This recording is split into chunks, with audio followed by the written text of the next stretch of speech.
People are often compared to icebergs, meaning that you only see 10% while the other 90% is kept hidden.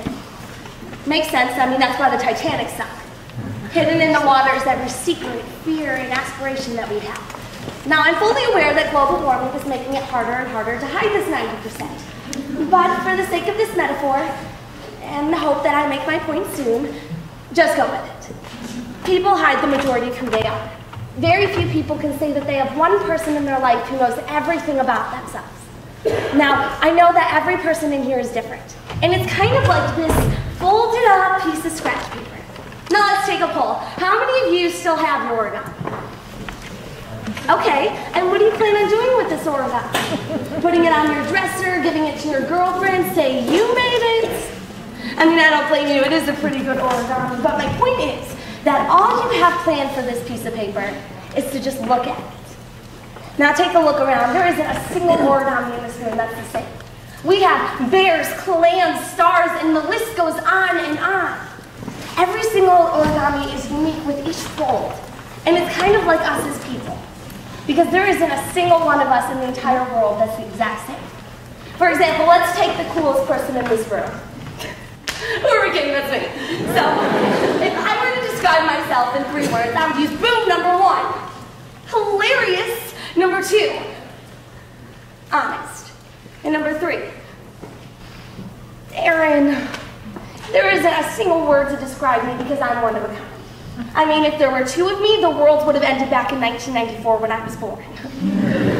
When you see me, though, you don't have half my story. You don't know my secrets, my fears, or my aspirations. When you see me walking down the hallway, you see this girl with long brown hair, freckles, blue eyes, and she's smiling, laughing, talking.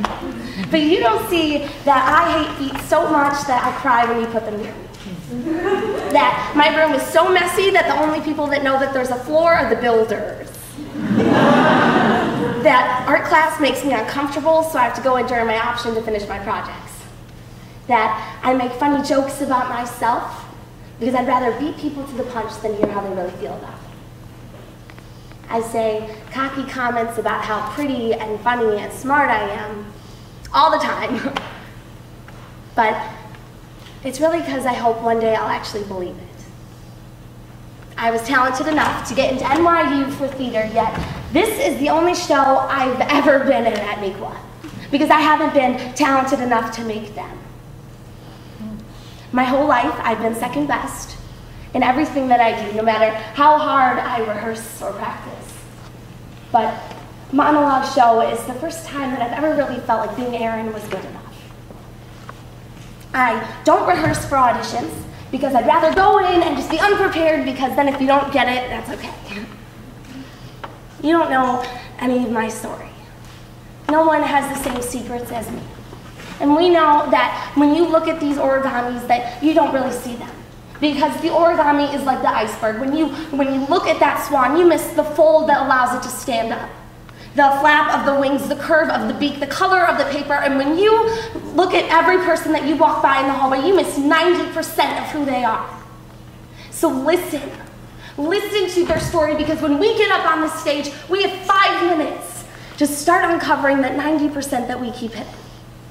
So listen to their story, because someone who gets up on this stage still thinks Harry Potter is real and that wizards walk among us. Someone that gets on this stage told people that they got a 25 on their ACT when they really got a 21 to sound smart.